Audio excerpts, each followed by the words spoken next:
ہم وہی کہیں گے جو ہمارا دین ہم کو بتاتا ہے، عمل کرو تو تمہارا بھلا ہے۔ ان اللہ وملائکتہ یصلون علی النبی یا ایھا الذین آمنوا صلوا علیہ وسلموا تسلیما اللہم صل علی سیدنا وشفیعنا وحبیبنا ومولانا محمد وبارک وسلم صلاۃ وسلاما علیک یا رسول اللہ صلی اللہ تعالی علیہ وسلم الا رحمۃ من ربک ان فضلہ کان علیک کبیرا، مگر تمہارے رب کی رحمت بے شک تم پر اس کا بڑا فضل ہے۔ اس سے پہلے جو آیت کریمہ تھی اس میں یہ ذکر ہوا تھا کہ اللہ تبارک و تعالیٰ نے لوگوں کو بہت تھوڑا علم دیا ہے، تو اب یہاں پہ ارشاد فرمایا الا رحمۃ من ربک، مگر تمہارے رب کی رحمت بے شک تم پر اس کا بڑا فضل ہے۔ یعنی اگر اللہ تبارک و تعالیٰ چاہے تو لوگوں کے دلوں سے اس کم علم کو بھی نکال دے، تھوڑا سا جو اللہ نے علم دیا ہے اللہ چاہے تو اس کو بھی نکال دے اور اس طرح کے دلوں سے اس کو مٹا دے، کتابوں سے بھی مٹا دے۔ مگر اللہ تبارک و تعالیٰ کا یہ کرم ہے کہ اللہ تبارک و تعالیٰ اس وحی کو سینوں اور صحیفوں کے اندر اللہ نے باقی رکھا ہے، محفوظ رکھا ہے، اور یہ اللہ تبارک و تعالیٰ کا فضل اور اس کا کرم ہے۔ زیاد بن لبیب رضی اللہ تعالیٰ عنہ سے یہ روایت ہے کہ نبی اکرم صلی اللہ تعالیٰ علیہ وسلم نے چند چیزوں کا ذکر کیا اور فرمایا کہ یہ اس وقت ہوگا جب علم چلا جائے گا۔ یعنی آپ کچھ باتوں کو ذکر کر رہے تھے، وہ فرمائے تھے یہ جو باتیں میں نے بتائی ہیں یہ باتیں اس وقت ہوں گی جب علم چلا جائے گا۔ تو راوی کہتے ہیں میں نے پوچھا یا رسول اللہ صلی اللہ تعالیٰ علیہ وسلم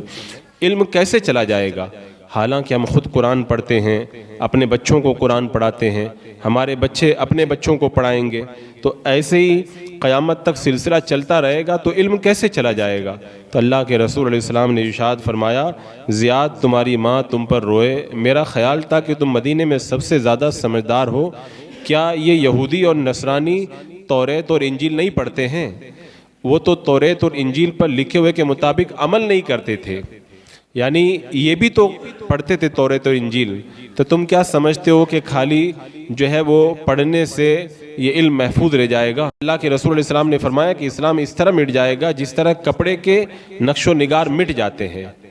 کپڑے پہ جو نقش و نگار بنے رہتے ہیں کیسے مٹ جاتے ہیں، اسلام بھی ایسے ہی مٹ جائے گا۔ اور کیسے مٹے گا؟ پھر اللہ کے رسول علیہ السلام نے اس کی تفصیل بیان فرمائی کہ معلوم ہی نہیں ہوگا لوگوں کو روزہ کیا ہے، نماز کیا ہے، قربانی کیا ہے، صدقہ کیا ہے۔ ایک رات میں کتاب اللہ چلی جائے گی، ایک رات میں کتاب اللہ بھی چلی جائے گی اور زمین میں اس کی کوئی آیت نہیں رہے گی۔ لوگوں کے گروہ باقی رہ جائیں گے جن میں بہت بوڑھا مرد اور بہت جو بوڑھی عورت ہوگی وہ یہ کہیں گے ہم نے اپنے باپ دادا سے یہ کلمہ پڑھتے ہوئے سنا تھا لا الہ الا اللہ، تو ہم بھی یہ کلمہ پڑھتے ہیں۔ اور کچھ لوگوں کو پتہ ہی نہیں رہ جائے گا، ایک دم بوڑھے لوگ ہوں گے ان کو خالی یہ کلمہ یاد رہ جائے گا۔ اور حضرت حذیفہ کہتے ہیں، حذیفہ سے صلہ نے کہا کہ لا الہ الا اللہ ان لوگوں کو نجات نہیں دے سکتا کیا؟ جبکہ وہ نہ جانتے ہوں کہ نماز کیا ہے، روزہ کیا ہے، قربانی کیا ہے۔ تو حضرت حذیفہ نے بھی جواب نہیں دیا۔ انہوں نے پھر پوچھا کیا صرف لا الہ الا اللہ سے کام نہیں چلے گا ان کا؟ وہ نماز روزہ جانیں گے ہی نہیں بیچارے۔ پھر بھی آپ نے جواب نہیں دیا۔ تیسری بار پھر انہوں نے یہی سوال کیا تو حضرت حذیفہ بن یمان نے جواب دیا کہ یہ کلمہ ان کو نجات دے دے گا۔ یعنی ایک دم قیامت سے پہلے کی یہ بات ہے، ایک دم بالکل آخری وقت کی یہ بات ہے جب دنیا سے نماز، روزہ، زکوٰۃ، صدقہ سب کا تصور مٹ جائے گا، نہ قرآن دنیا کے اندر ہوگا، خانہ کعبہ کو بھی گرا دیا جائے گا، ڈھا دیا جائے گا، مدینہ منورہ بھی سنسان ایک دم ویران ہو جائے گا، یہاں تک کہ اللہ کے رسول علیہ السلام نے فرمایا میرے ممبر کے اوپر لومڑی آ کر کے بیٹھے گی، کوئی اس کو بھگانے والا بھی نہیں ہوگا۔ ایسے حالات جب پیدا ہو جائیں گے تو اس وقت جو ہے وہ صرف بہت لمبی عمر کا کوئی بوڑھا اور بوڑھی دنیا میں رہ جائیں گے، انہی کو کلمہ شریف یاد ہوگا بس۔ تو اللہ تبارک و تعالیٰ نے یہاں پہ جو فرمایا الا رحمۃ من ربک، تمہارے رب کی رحمت بے شک اس تم پر اس کا بڑا فضل ہے۔ تو یہ اللہ کے فضل سے سب باقی ہے اور اللہ تبارک و تعالیٰ جب چاہے گا تو سب مٹ جائے گا۔ اس کے بعد میں آگے ارشاد فرمایا قُلْ إِنِ اجْتَمَعَتِ الْإِنسُ وَالْجِنُّ عَلَىٰ أَن يَأْتُوا بِمِثْلِ هَٰذَا الْقُرْآنِ لَا يَأْتُونَ بِمِثْلِهِ وَلَوْ كَانَ بَعْضُهُمْ لِبَعْضٍ ظَهِيرًا، تم فرما دو اگر آدمی اور جن سب اس بات پر متفق ہو جائیں کہ اس قرآن کی طرح لے آئیں تو اس کا مثل نہیں لا سکیں گے، اگرچہ ان میں ایک دوسرے کے مددگار ہوں۔ یعنی سارے انسان اور سارے جنات سارے مل کر بھی اگر قرآن جیسا قرآن بنانا چاہیں تو نہیں بنا سکتے۔ اصل میں مکہ والے یہ کہتے تھے کہ قرآن اللہ تعالیٰ کا کلام نہیں ہے بلکہ محمد رسول اللہ صلی اللہ تعالیٰ علیہ وسلم نے خود بنا لیا ہے۔ تو اللہ تبارک و تعالیٰ نے ان کو چیلنج کیا کہ اگر یہ کسی انسان کا بنایا ہوا کلام ہے تو تم اور جنات سب مل کر بھی تو بنا سکتے ہو، تو پھر بنا کر کے لے آؤ۔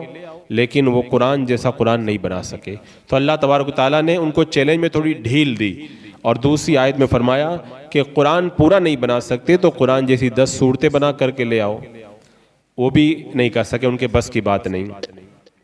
اور ڈھیل دی۔ ایک جگہ اللہ تعالیٰ نے فرمایا کہ ایک سورت کی مثل ہی بنا کر کے لے آؤ، لیکن وہ بھی نہیں بنا سکے، اس سے بھی وہ لوگ عاجز رہے۔ پھر اللہ نے اور ڈھیل دی اور فرمایا کہ اس کی ایک آیت کے مثل بنا کر کے لے آؤ، ایک آیت کی مثل ہی بنا کر کے لے آؤ، پھر بھی نہیں بنا سکے اور ایک دم عاجز رہے۔ تو اس آیت کریمہ کے ذریعے اللہ تبارک و تعالیٰ نے جو چیلنج کیا، وہ چیلنج اس زمانے کے کافروں کے لیے بھی تھا، اور قیامت تک کے کافروں کو یہ چیلنج ہے۔ اگر کوئی یہ کہے معاذ اللہ قرآن اللہ کا کلام نہیں ہے، تو پھر تم بھی انسان ہو، اگر یہ انسان کا بنایا ہوا کلام ہے تو قرآن جیسا کلام بنا کر کے دکھا دو۔ لیکن یہ چیلنج اور یہ دعویٰ قیامت تک کافروں کی گردن پہ لٹکتا رہے گا، نہ کوئی قرآن جیسا بنا سکا ہے اور نہ کوئی قرآن جیسا بنا پائے گا۔ اس کے بعد میں رب نے ارشاد فرمایا وَلَقَدْ صَرَّفْنَا لِلنَّاسِ فِي هَذَا الْقُرْآنِ مِنْ كُلِّ مَثَلٍ، اور بے شک ہم نے لوگوں کے لیے اس قرآن میں ہر قسم کی مثل طرح طرح سے بیان فرمائی۔ فَأَبَى أَكْثَرُ النَّاسِ إِلَّا كُفُورًا، تو اکثر آدمیوں نے نہ مانا مگر ناشکری کرنا۔ یعنی اللہ تبارک و تعالیٰ قرآن مقدس میں طرح طرح سے بیان کرتا ہے، ہر طریقے سے اللہ تبارک و تعالیٰ نے لوگوں کو ایمان کی طرف بلایا، لیکن لوگ ماننے کے لیے تیار نہیں ہوتے۔ بہت کم جو فرما بردار لوگ ہیں وہی آتے ہیں۔ ابن اسحاق کی روایت میں یہ ہے کہ عتبہ ابن ربیعہ، شیبہ بن ربیعہ اور ابو سفیان ابن حرب اور نضر بن حارث اور کچھ اور لوگ تھے جیسے زمعہ بن اسود، ولید بن مغیرہ، ابو جہل، عاص بن وائل، امیہ ابن خلب، یہ بڑے بڑے کفار اور کافروں کے سردار تھے۔ یہ ایک بار سب کے سب غروب آفتاب کے وقت خانہ کعبہ میں جمع ہوئے۔ انہوں نے ایک دوسرے سے کہا کہ کسی کو بھیج کر کے محمد صلی اللہ تعالیٰ علیہ وسلم کو بلاؤ اور ان سے اس دین کے بارے میں بات کرو جس کی وہ دعوت دیتے ہیں۔ جب اللہ کے رسول علیہ الصلوۃ تشریف لائے تو انہوں نے کہا کہ تمہاری قوم کے بڑے بڑے سردار یہاں پر موجود ہیں، اللہ کی قسم ہم تم کو بتا رہے ہیں کہ عرب کے کسی نے بھی اپنی قوم کو اتنا نقصان نہیں پہنچایا جتنا نقصان آپ کی وجہ سے ہو رہا ہے۔ آپ اپنے باپ دادا کے دین کی مذمت کر رہے ہیں، ان کے خداؤں کو برا بھلا کہہ رہے ہیں، اور یہ بڑا عجب مسئلہ ہو گیا، ہمارے درمیان آپس میں انتشار پیدا ہو رہا ہے۔ تو اگر تم نے یہ سب کچھ مال و دولت کے چکر میں کیا ہے تو ہم تمہارے لیے مال و دولت کے انبار لگا دیتے ہیں اور اس دین کی دعوت دینا چھوڑ دو، حتیٰ کہ تم پورے عرب میں سب سے زیادہ مالدار ہو جاؤ گے۔ جب انہوں نے یہ کہا، اور پھر بعد میں وہ کہنے لگے کہ اگر آپ نے یہ کاروائی عزت اور بزرگی حاصل کرنے کے لیے کی ہے تو ہم آپ کو سردار بنا لیتے ہیں، اور اس ملک سے یہ ملک اور سلطنت آپ چاہتے ہیں تو اس ملک کا ہم بادشاہ بھی آپ کو بنا لیتے ہیں، اور اگر کوئی جن معاذ اللہ آپ کے اوپر غالب ہو گیا ہے تو ہم مال خرچ کر کے آپ کا علاج کراتے ہیں، آپ تندرست ہو جائیں گے۔ اللہ کے رسول علیہ السلام نے جب ان کی باتیں سنی تو چونکہ قرآن کا ان کے پاس جواب نہیں تھا تو یہ الگ سے بہانے انہوں نے شروع کیے۔ میرے آقا علیہ السلام نے ارشاد فرمایا مجھ میں کوئی ایسی چیز نہیں ہے جو تم کہہ رہے ہو، میں تمہیں جو دین اسلام کی دعوت دیتا ہوں اس سے میرا مقصد نہ تو مال حاصل کرنا ہے، نہ بزرگی و بڑائی حاصل کرنا ہے، نہ میں بادشاہت حاصل کرنا چاہتا ہوں، لیکن اللہ نے مجھے رسول بنا کے تمہارے پاس بھیجا ہے اور مجھ پر کتاب نازل کی، مجھے حکم دیا کہ میں خوشخبری دوں اور ڈراؤں۔ اگر تم اللہ کے پیغامات کے اوپر عمل کرو گے، میرے لائے ہوئے دین کو قبول کرو گے تو آخرت کی بھی کامیابی ہے، دنیا کی بھی، اور مسترد کر دو گے تو اللہ کے حکم کے مطابق میں صبر کروں گا یہاں تک کہ اللہ تعالیٰ اپنا حکم لے آئے گا۔ یہ سب باتیں ہو گئیں تو اس کے بعد میں کافروں نے دیکھا کہ کسی طرح ماننے کے لیے تیار نہیں ہے تو انہوں نے دوسرا طریقہ جو ہے وہ استعمال کیا۔ اللہ تعالیٰ ارشاد فرماتا ہے وَقَالُوا لَن نُؤْمِنَ لَكَ حَتَّى تَفْجُرَ لَنَا مِنَ الْأَرْضِ يَنبُوعًا، وہ کافر بولے ہم تم پر ہرگز ایمان نہیں لائیں گے یہاں تک کہ تم ہمارے لیے زمین سے کوئی چشمہ بہا دو۔ یہ پہلا مطالبہ۔ دوسرا او تکون لک جنت من نخیل وعنب فتفجر الانہار خلالها تفجیرا، یا تمہارے لیے کھجوروں اور انگوروں کا کوئی باغ ہو، پھر تم اس کے اندر بہتی نہریں روا کر دو۔ پھر اس کے بعد اور مطالبہ کیا اور کہا او تسقط السماء کما زعمت علینا کسفا او تأتی باللہ والملائکۃ قبیلا، اور تم ہم پر آسمان گرا دو جیسا تم نے کہا ہے، ٹکڑے ٹکڑے کر کے، یا اللہ اور فرشتوں کو ضامن بنا کر کے لے آؤ۔ یعنی ان سارے مطالبات کو اللہ کے رسول علیہ السلام نے نہیں مانا تو انہوں نے نئی چیزیں پیش کر دی، یعنی کافر کہنے لگے کہ اے محمد صلی اللہ علیہ وسلم اگر تم ہماری پیشکش کو قبول نہیں کرتے تو ہمارا جو یہ مکہ شہر ہے بہت تنگ ہے، چاروں طرف پہاڑ ہیں اور ہم مالی اعتبار سے بھی بڑے کمزور ہیں، تو اپنے رب سے سوال کرو کہ ان پہاڑوں کو ہٹا کے دور دور کر دے تاکہ ہمارا شہر بڑا لمبا چوڑا ہو جائے، اور ہمارے لیے دریا جاری کر دیں جیسے ملک شام میں اور عراق میں دریا ہیں تاکہ ہم لوگ مالدار ہو جائیں، اور ہمارے مرے ہوئے باپ دادا میں سے کسی کو جو ہے وہ زندہ کر دیں، خاص طور سے کوسے بن کلاب کو، وہ سچے آدمی تھے، وہ زندہ ہو کر کے بتائیں گے کہ تمہارا دین سچا ہے، تم آپ پر ایمان لے آئیں گے اور ہم آپ کی تصدیق کر دیں گے۔ اب انہوں نے یہ باتیں جب کہی تو اللہ کے رسول علیہ السلام نے ارشاد فرمایا کہ میں تمہارے پاس اس کام کے لیے نہیں بھیجا گیا ہوں، میں اللہ کے پاس سے تمہارے لیے دین حق لے کر کے آیا ہوں، میں نے اپنا پیغام پہنچا دیا، اگر تم نے قبول کر لیا تو دنیا اور آخرت کی کامیابی ہے، اور اگر نہیں قبول کرتے تو میں صبر کروں گا یہاں تک کہ اللہ میرے اور تمہارے درمیان فیصلہ کر دے گا۔ انہوں نے پھر کہا کہ تم ہمارے مطالبات پورا نہیں کرتے تو اپنے لیے ہی اپنے رب سے سوال کر لو کہ اللہ تعالیٰ تمہارے ساتھ میں ایک فرشتہ بھیج دے جو تمہارے دین کی تصدیق کرے اور تمہاری طرف سے جواب دے، تاکہ ہم کو پتہ چل جائے گا کہ آپ سچے ہیں، اور تم اپنے رب سے سوال کرو کہ تمہارے لیے اللہ تعالیٰ باغات اور محلات بنا دے، تمہیں سونے چاندی کے خزانے دے دے تاکہ تمہیں جو ہے وہ روزی کمانے کے لیے پریشان نہ ہونا پڑے، کیونکہ تم ہماری طرح بازاروں میں جاتے ہو روزی کماتے ہو۔ تو اللہ کے رسول علیہ السلام نے جواب میں فرمایا میں ایسا نہیں کروں گا، میں اپنے رب سے صرف اس طرح سوال نہیں کروں گا، اللہ تبارک و تعالیٰ نے مجھے تمہارے پاس خوشخبری سنانے اور عذاب سے ڈرانے کے لیے بھیجا ہے، تم اگر مانتے ہو تو ٹھیک ہے، نہیں تو میں صبر کروں گا، اللہ تعالیٰ اپنا حکم لے کر کے آئے گا۔ پھر انہوں نے کہا کفار نے کہ پھر آسمان کے ٹکڑے ہم پر گرا دو، جیسا کہ آپ کہتے ہو کہ اگر ایمان نہیں لاؤ گے تو اللہ تعالیٰ عذاب بھیجے گا، تو پھر ہمارے اوپر آسمان ہی گرا دو۔ تو اللہ کے رسول علیہ السلام نے فرمایا یہ اللہ کی مرضی پر ہے، اگر اللہ تعالیٰ چاہے گا تو تمہارے ساتھ ایسا ہی کرے گا۔ وہ پھر کہنے لگے کہ آپ کے رب کو معلوم ہے کہ ہم آپ کی مجلس میں بیٹھے ہیں، آپ سے سوالات کر رہے ہیں، مطالبات کر رہے ہیں، پھر آپ کا رب آپ کو بتائے گا اور آپ کا رب ہمارے ان فرمائشی معجزات کے متعلق کیا کرنے والا ہے۔ تو یہ اس طرح سے عجیب عجیب ہٹ درمی والی باتیں کرنے لگے۔ ایک آدمی تو کھڑا ہو کے کہنے لگا کہ اس وقت تک ہم ایمان نہیں لائیں گے جب تک آپ اللہ کو اور فرشتوں کو ہمارے سامنے کھلم کھلا لے کر کے نہیں آ جائیں گے۔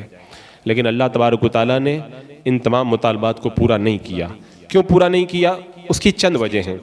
ایک وجہ تو اس کی یہ ہے کہ اگر کھلم کھلا ان کے سامنے سب آ جاتا تو پھر یہ ان کا ایمان جو ہے وہ امتحان کی جو حکمت ہے وہ ختم ہو جاتی اور ثواب اور عذاب کی حکمت باطل ہو جاتی، اس لیے اللہ تبارک و تعالیٰ نے ان کی فرمائش کو پورا نہیں کیا، ورنہ اللہ تعالیٰ قادر ہے، سب کچھ کر سکتا ہے۔ دوسری وجہ یہ ہے پچھلی امتوں نے نبیوں سے فرمائشی معجزات مانگے، پورے کر دیے گئے، جیسے حضرت صالح علیہ السلام کی قوم نے پتھر کی چٹان سے اونٹنی مانگی، ان کو دے دی گئی، اس کے باوجود بھی وہ لوگ ایمان نہیں لائے، پھر اللہ کا ان کے اوپر عذاب آ گیا۔ تو یہ لوگ بھی اگر ایمان نہیں لاتے تو ان پر بھی پھر اللہ کا عذاب آتا، یہ لوگ بھی ہلاک کر دیے جاتے معجزہ دیکھنے کے بعد، اس لیے ان کی فرمائش کو پورا نہیں کیا گیا۔ اور تیسری وجہ یہ ہے کہ اللہ تبارک و تعالیٰ کو علم تھا کہ یہ معجزہ جو مانگ رہے ہیں یہ صرف امتحان، شک و شبہ اور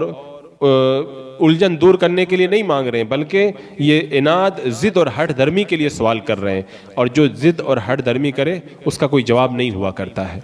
اور ایک وجہ اس کی یہ ہے کہ جب کسی قوم پر فرمائشی معجزہ آ جائے اور اس کے بعد میں قوم ایمان نہ لائے تو پھر اللہ کا عذاب آنا اس کے اوپر پکا ہو جاتا ہے۔ تو اللہ تعالیٰ چاہتا تھا کہ محبوب کے صدقے میں ان سے عذاب رکا رہے۔ اور ایک آخری وجہ اس کی یہ بھی ہے کہ کسی انسان کے یقین اور اطمینان کے لیے جتنے معجزوں کی ضرورت ہوتی ہے اتنے معجزے تو اللہ کے رسول علیہ السلام دکھا ہی چکے تھے، اب مزید معجزے کی کیا ضرورت تھی؟ لیکن ان کو ایمان نہیں لانا تھا اور وہ لوگ ایمان نہیں لائے۔ ہاں جو ان میں سعادت مند تھے اللہ تبارک و تعالیٰ نے ان کو ایمان کی دولت نصیب فرمائی۔ بسم اللہ الرحمن الرحیم اللہم صلی علی سیدنا مولانا محمد وبارک وسلم صلاۃ و سلام علیک یا رسول اللہ یا اللہ یا رحمان یا رحیم العالمین۔ اپنے محبوب کریم علیہ السلام کے صدقے میں اعمال صالحہ کی توفیق عطا فرما، ہر گناہ ہر برائی سے محفوظ و معمون فرما، ایمان پہ زندگی ایمانی پر خاتمہ نصیب فرما۔ ربنا تقبل منا انک انت السمیع العلیم وتب علینا انک انت التواب الرحیم۔ ان اللہ وملائکتہ یصلون علی النبی یا ایھا الذین آمنوا صلوا علیہ وسلموا تسلیما۔ اللہم صلی علی سیدنا و شفیعنا و حبیبنا مولانا محمد وبارک وسلم صلاۃ و سلام علیک یا رسول اللہ۔ سبحان ربک رب العزت عما یصفون وسلام علی المرسلین والحمد للہ۔